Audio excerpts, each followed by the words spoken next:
going to introduce to you a NBA champion, a two-time All-Star. Please give him a warm round of applause for Sean Elliott.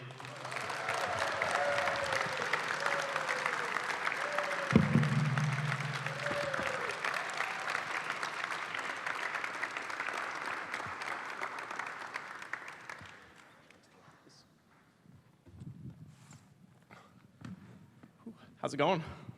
It's going great. Having a good time already. Welcome to Springfield. Yeah, I appreciate it. Thank you, Jeff. So 60 days of summer program here. It's summer. What's summer like for Sean Elliott? I'm embarrassed to say it's incredibly lazy most of the time. I'm retired, obviously. I'm an old man. So I like to try to play a little bit of golf, try to relax and enjoy myself. And, I'm a little bit of a hermit, too, so I try to just be a recluse and get away from it all right now, because once the season starts, it's a hectic schedule. It's a lot of traveling. It's a lot of just being out there. And a lot of the times I kind of like to, be at home and keep to myself. Mm-hmm. What's your golf game like this time of year? It's like anybody's golf game. If you like that game, then you're a tortured soul. Mm-hmm. So, it's good one day and it's terrible the next. It was great 2 weeks ago. The last week, it was probably been the worst 2 rounds of my life. So, and then, tomorrow or Wednesday, I'll be right back at it. So you know how that is if you're a golfer. Well, New England golfers, we have a very short season. So you guys have like two months out of the year. Yeah. We don't have as much time to practice. Yeah, in San Antonio, you can golf Christmas Day, January. Mm-hmm. Doesn't matter. It's beautiful weather pretty much year round. Mm-hmm. So we were talking quickly over there. So this is your first time in the Hall of Fame. Yeah. Initial thoughts? I was actually very impressed with the setup. It's really modern. I know that there was a lot of renovations and a lot of projects that are going on here, but I was just, pleasantly surprised. It's a lot more modern than what I thought it was going to be, and I'm actually going to make sure that I get more of a tour after this is all over. So you don't get to come here a lot, so I'm going to take advantage of the opportunity. So let's, I kind of want to start early on in your career, take you back a little bit. Growing up, learning the game of basketball, grew up in Arizona, went to University of Arizona, pretty much right in your hometown there in Tucson. How'd you learn the game, those early days? How did you kind of get your footing in the sport? Well, I like to play all sports. That was the thing. I thought I was going to be a baseball player. I was a pitcher, could hit the ball. I played soccer a lot, which helped, I thought, with my coordination. Loved to play soccer. But basketball kind of grabbed hold of me when I was, freshman, sophomore in high school. And, I tell kids all the time when I go out and talk, my freshman year, my very first game as a freshman, I'd been practicing this move over and over and over again. I've been sneaking across to this junior high school across from my house, and I was preparing for the first game of the season. I had practiced this top secret spin move, right? And I was going to spin toward the baseline, and I was going to lay it off the glass. And back in the day, I couldn't dunk. When I was a freshman, I slapped the glass, and back in the 80s, that was cool. So very first game came, here it was, the second quarter, and 2 guys had me in the corner, right, that corner right there, I'll never forget it, and I faked like I was coming out to half court, spun toward the baseline, and the basket was wide open. There was not a soul near the basket. In my mind, I was thinking, boy, I just pulled this move off, it really worked. So I went up there, laid the ball up, slapped the glass, missed the layup, but what was worse is I shot at the wrong basket. So I was so focused on trying to pull that move off, I just made a complete idiot out of myself. And I did that, by the way, I did all that in leading my team to a 53-point defeat. So we were in the worst freshman team in the city, and for some reason, I just continued to love the game, and I kept practicing and practicing.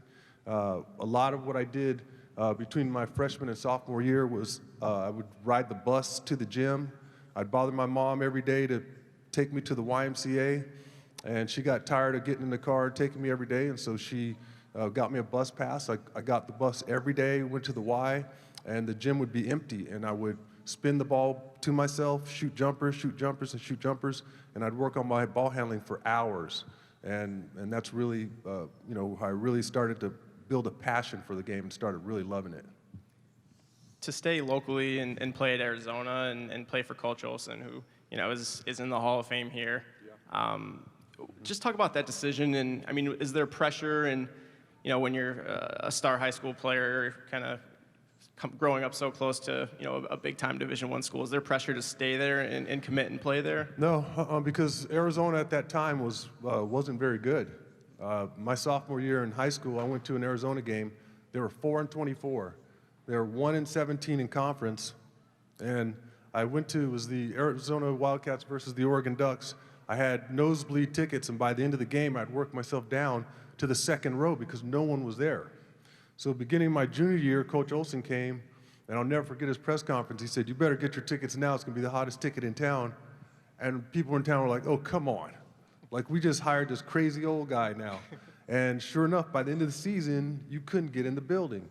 And for me, that spoke volumes. I was a huge college basketball fan. Every Saturday for me was watching North Carolina, Virginia, Maryland, all these ACC schools, and then the second game might be UCLA and somebody big. And so I figured I didn't have to go way across the country to play big-time college basketball once Coach Olson came. And for me, it was the best decision I've ever made. Having friends and family too, at all the home games, I'm sure, and people close by. I mean, what was it like to be able to do that and not have people, have to call you after a game cross country, how do you do tonight, and check you on TV? I mean, they were able to watch you in person, up close and personal. It was a great feeling. I mean, my mother got to, watch all my home games. My dad was there. Those experiences are, priceless. And so, for me, like I said, it was the best decision I ever made. And not only that, I got to play with a lot of great players. Kenny Lofton played Major League Baseball for 18 years. Judd Bushler and Steve Kerr, who's now the coach of the Golden State Warriors. Those were my teammates. Tom Tolbert, Anthony Cook. I mean, and we broke records. My junior year at Arizona, we went to #1 in the country. We were unranked to start the season. The second month of the season, we were #1, and it was the first time it had ever been accomplished at Arizona. So, we were kind of pioneers. It was kind of groundbreaking at the time, and something that all of us are still really proud of. Fast forward to the 1989 draft. You're taken third by the Spurs.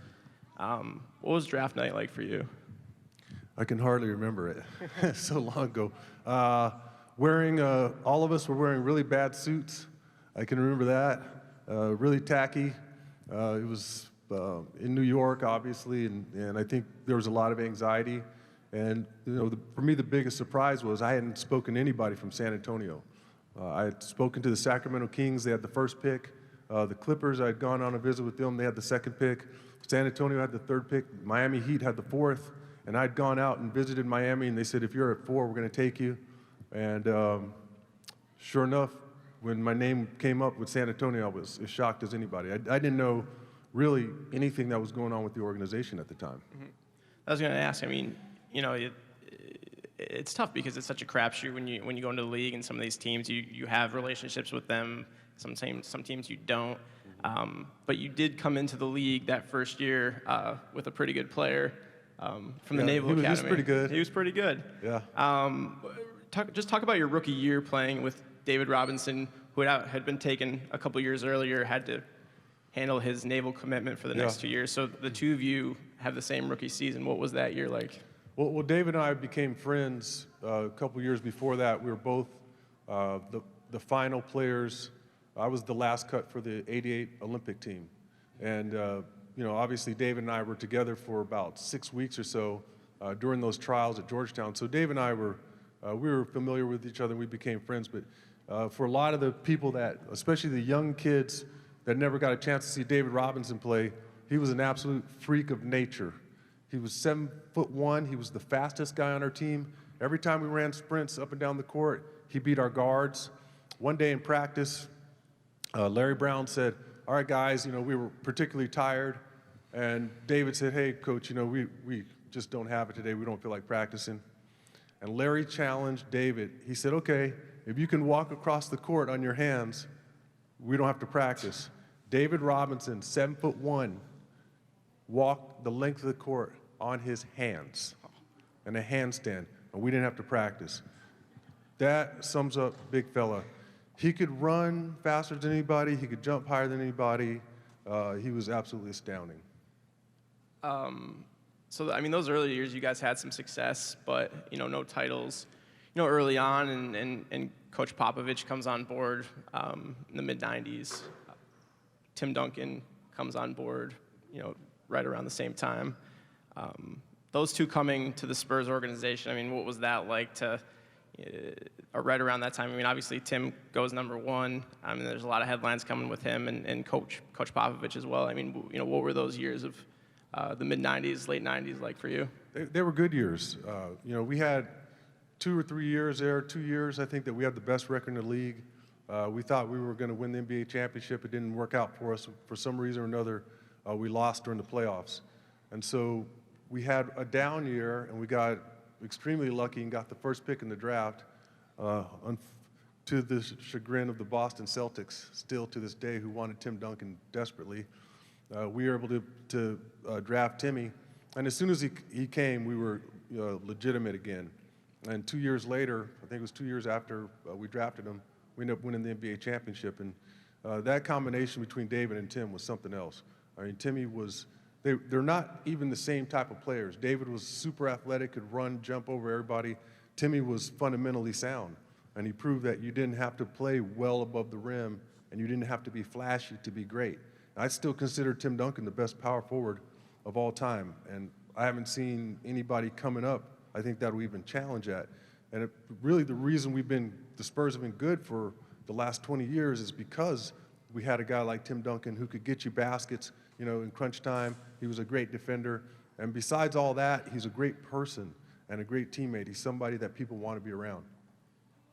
What was practice like with Duncan v. Robinson? I mean, those two, how much were they matched up against each other in practice? What was that like to watch? Every once in a while, when the bigs were working on their post moves, they were matched up against each other. But that's just an epic battle. Timmy's got all the little jump hooks, the little up and unders. He's a master with his footwork. He knows exactly how to use his body to score. And Big Dave, if he missed a shot, he could beat you to his own offensive rebound and dunk over the top of you. So it was just fun to watch those guys, not only in practice but during the games. I mean, lots of times during the games, I'd sit there and marvel at them while I'm on the court with those guys.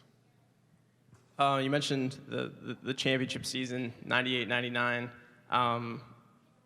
Talk about that playoff run, because like you said, you guys had a lot of success leading up to that. The few years prior, the record was obviously always really good, but hadn't been able to kind of get over the top and win a title. What was different about that team? What was different about the 98-99 team is that we believed we could win, and we had beaten everybody that year. And we had, lots of guys. I mean, Avery Johnson was a bulldog, a terrific leader, never let us take a day off in practice. Mario Elliott brought an edge as well at that two-guard position. We had great bench players, and obviously we had, to me, the best player in the game at the time in Timmy Duncan. So, David was a mature player. Timmy defended. We shut people down. And we just figured that if we played our game and we were smart, no one was going to beat us. Conference finals that year, game 2. I'm sure you get asked a lot about the Memorial Day miracle, as they call it now. If people haven't seen this play, when you leave here, if you want to pull up YouTube on your phones, the clip is on there. But trailing by 2 points, 12 seconds left, something like that. I don't know. A few seconds left against Portland. Sean here hits a three-pointer off balance, avoids stepping out of bounds for the go-ahead 3 that ultimately propelled them to the win, and they went on to win the series. I mean, that play, I'm sure you're not sick of talking about that play because it's a pretty historic play in the Spurs organization. But at the time, just talk me through what it was like to be a part of a moment like that. Well, everything happened so quickly during that play. I was supposed to come off a screen, catch the ball in the corner, and throw it into David Robinson, the low block, and then Dave was going to tie the game. But as soon as I turned around, all I saw was the basket. And it was one of those days, that game in particular was my 6th 3 of the game. And before the game even, I had a routine. After I warmed up, before the buzzer went off, I would shoot 5 threes from 5 spots on the court. And that day in particular, I was 23 of 25 before the buzzer went off. And the 2 threes that didn't go in kind of rattled and came out. So I was like, it was just one of those days, if you play long enough, where you feel it. And as soon as I turned around and I saw the rim was wide open, I let the ball go. And the interesting thing about that play is when I see the replay, Rasheed Wallace, who's 6'11" and super athletic, I mean, as athletic, big as they come, came over to try to block my shot. And at the time, I didn't even see him. I just saw the rim. And so, sometimes I see the replay and I go, how in the world did I even get that shot off? I mean, it looked like one angle that the NBA has of it, they have a down court angle of it, and it looks like the ball actually went through Rasheed Wallace's hands. I mean, I still don't know how he didn't block it. I was gonna say, I mean, how were you able to keep your feet in bounds? Because I know it was a tightrope walk. You've got some pretty big feet. How's your footwork? Must be pretty good if you're able to kind of navigate that sideline. I still don't know. I'll be honest with you, I don't know. I'm just glad I made it. So that propels you, I mean, into the finals against the Knicks, and the Spurs win in 5. For that championship, I mean, what's it like? Describe the feeling of, finishing off a season like that with a championship. It's the first for the organization. It's first for you. I'm sure it was quite a moment. It's hard to put into words when you do something together as a team. I've won a lot of individual awards in college. I've had some individual accolades in the NBA, but there's nothing like doing it as a team. I tell people all the time, I've never seen anybody win an MVP, like win an MVP at a press conference and spray champagne on themselves. But I have seen teams win championships or division titles, and I see guys spraying each other with champagne because there's something special about getting 10, 15 guys together and everybody's on the same page and you accomplish something together. It's much more powerful than when you win an individual award. And so when we won in 99, I tell people, the buzzer went off and guys are hugging and we're all, screaming, and we kind of invented our own language. We were like barking and crying and hugging each other out there on the court. It was almost, you couldn't even tell what the guy next to you was saying. You were just screaming it in joy because it's, something you've worked for your entire life and you've accomplished it, and you accomplished it with a great group of guys, and you're happy not just for yourself, but you're happy for your teammates. There's nothing like it. What about celebrating with the fans and the city of San Antonio afterwards? Because that's really turned into such a hotbed of basketball, and they've really embraced that organization there. Well, we have a river parade, and there were about 300,000 people at our river parade for our celebration. And the people that didn't go to the parade said that you could hear the noise from downtown from 5-10 miles away. They said the freeway was a ghost town. There was no one out. Everybody was either watching the parade on TV or they were at it. And when you can make that many people happy and fill them with a sense of pride and joy, that's an amazing feeling. That's really, I mean, the organization now for 2+ decades has been, like the Patriots locally here in the NFL. I mean, it's one of those model franchises and organizations. What do you attribute that success to, that prolonged period of success, which is so hard to do in a free agency period? It all comes from the top. Yeah. We have great management. We have, as crazy as it is, it's just a lot of it's based on common sense. Our owners have been phenomenal. No one here could name who our owner is. Because our owners stay quiet. They stay, they let Pop and R.C. Buford, who's the general manager, they let those guys do their job. They're not so concerned about putting themselves in the spotlight. And so you let basketball people do their job, and those two guys, Pop and R.C., are very considerate people. They've turned the Spurs into a family, and it's a family atmosphere, and it's unlike any other franchise in the league. They embrace the wives.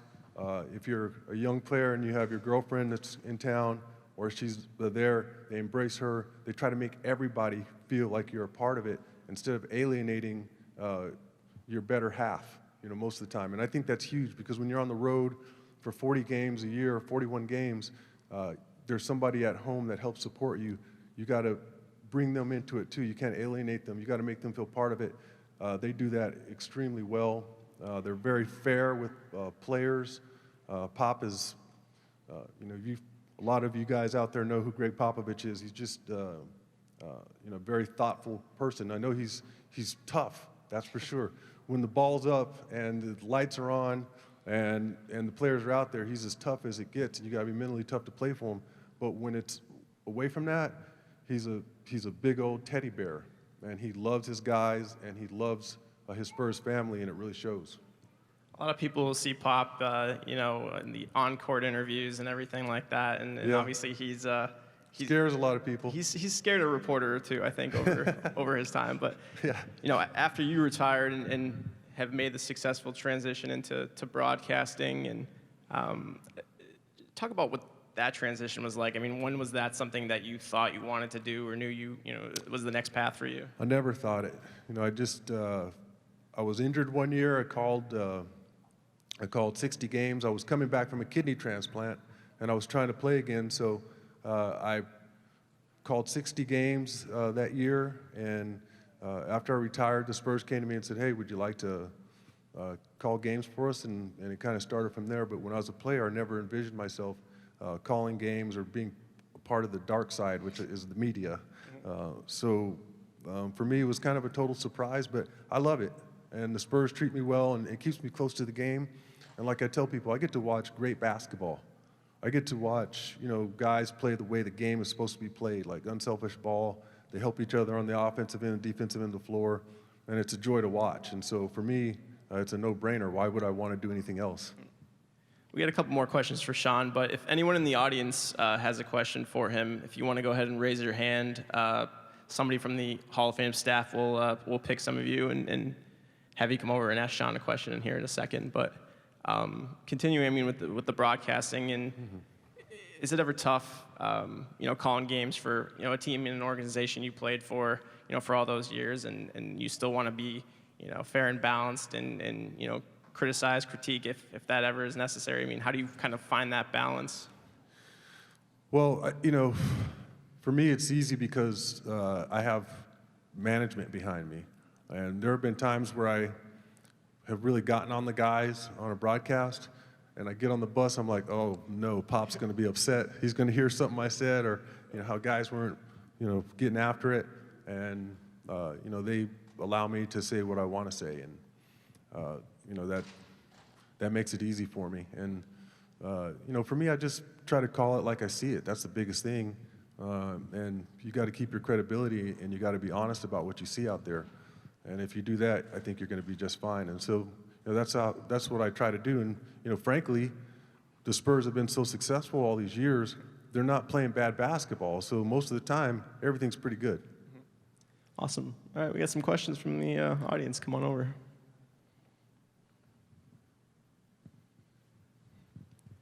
Hey, what's your name? I'm Andrew. Where are you from, Andrew? I'm actually from Indiana.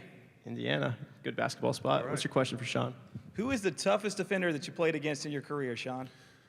The toughest defender, without question, was Michael Jordan. Without question. I say it to this day, and people don't understand what I'm saying, but hear me when I say this. Michael Jordan, to me, is still the most underrated player that's ever played. And the reason I say that is whenever anybody has a hot month or a couple months in the league, they always compare them to Michael. He's like the guy. And they'll say, well, Michael had a hot month these are Michael's 25 best game stretch, or his best 30 game stretch, or his best 10 game stretch.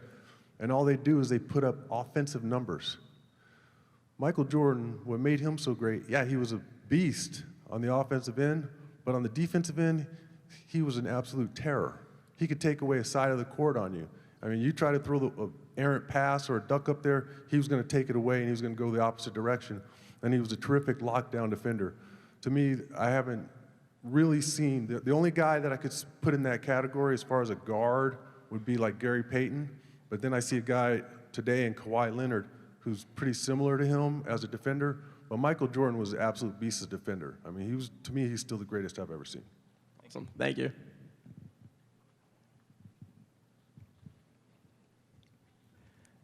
Hey, what's your name? Where are you from? My name's Luke from Wisconsin. What's your question for Sean?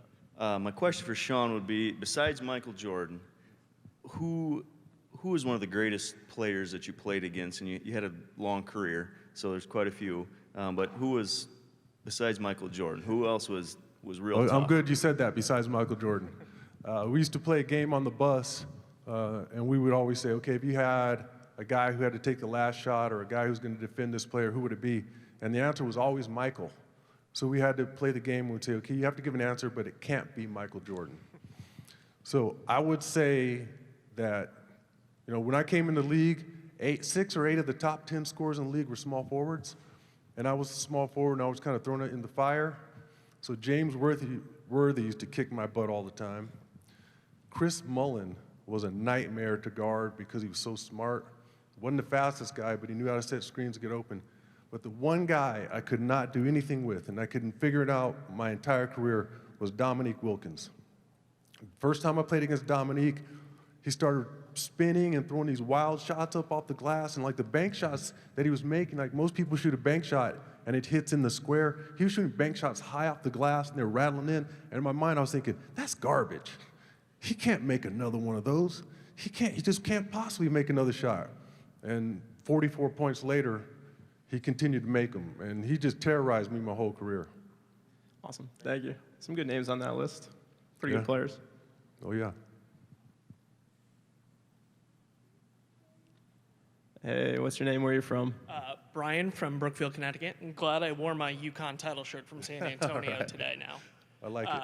I was wondering, with as many coaches as we've seen in the Hall of Fame that are still coaching, does it surprise you that Greg Popovich isn't already in? That he hasn't, he's not already in He it? isn't already. That's a good question. I think that's a great question, actually. Hadn't really thought about it. Yeah, hadn't really thought about it. He should be in there pretty soon. That's for sure. I think he's proven himself, and the fact that he's going to be the Olympic coach for Team USA very shortly here, I think is going to solidify it. But I don't think there's any question that Pop's going to be there. But that's a great question. He probably should be there now. Awesome. Thank you.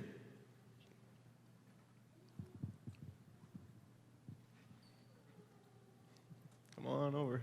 What's your name? Where are you from? Anthony McCarthy from Eastchester, New York. What's your question for Sean? What was the most memorable moment of your career? Most memorable moment of my career was winning the championship in '99 at Madison Square Garden, beating the Knicks. I know you're from New York, right? You said that. But, really no better place to win an NBA championship than Madison Square Garden. I mean, you can't beat it. And for us, for all those years, we thought we were going to win an NBA championship, and we didn't. And to finally do it in New York was something special. Awesome. Thank you. Got one more? Come on down. What's your name? Where are you from? Jack Reed. I'm from Eastchester, New York. Another New York. What's your question for Sean? What were your hot zones on the court? My what? Hot zones. My hot zones, where I loved to shoot the ball most was the corner. Loved the corner three. I used to call myself, or my teammates nicknamed me the Roach, because I was always in the corner. So I would hide in that corner spot, man. And let me tell you, the ball was on the other side. It was Tim Duncan or David Robinson. They're double teamed, and the ball came and swung around the horn. That was my shot. So I loved the corner three. Awesome. Thank you. Awesome. So, I kind of want to wrap up by asking you, because you can see all the faces above here of the Hall of Famers, and it's such a selective group over the years. You've played, obviously, David Robinson's in the Hall. Tim Duncan's going to be there very soon in a few short years. Popovich, another one. Just being here and kind of seeing those faces and having played with some of them, coached by some of them, all that. I mean, what does it mean for you to be a part of seeing the faces there, being a part of the sport, and just being here today in the Hall of Fame? It's pretty unbelievable. I been pretty blessed throughout my entire career because I played with and against a lot of Hall of Famers, and a lot of these guys obviously they're well deserved, and I think there are other guys that I played against that have a great chance of being here as well. So for me, it's somewhere special. I'm known for playing basketball. It's something that I really strive to be really good at and try to be great at. And To be here where so many great players are enshrined is pretty unique. It's pretty special. Awesome. Well, I want to thank Sean Elliott for being here today. Give him a round of applause. 60 Days of Summer program. And Sean's going to sign autographs over there. If you want to get in line around to the right of the basket, please. The line's going to start over there. Thank you.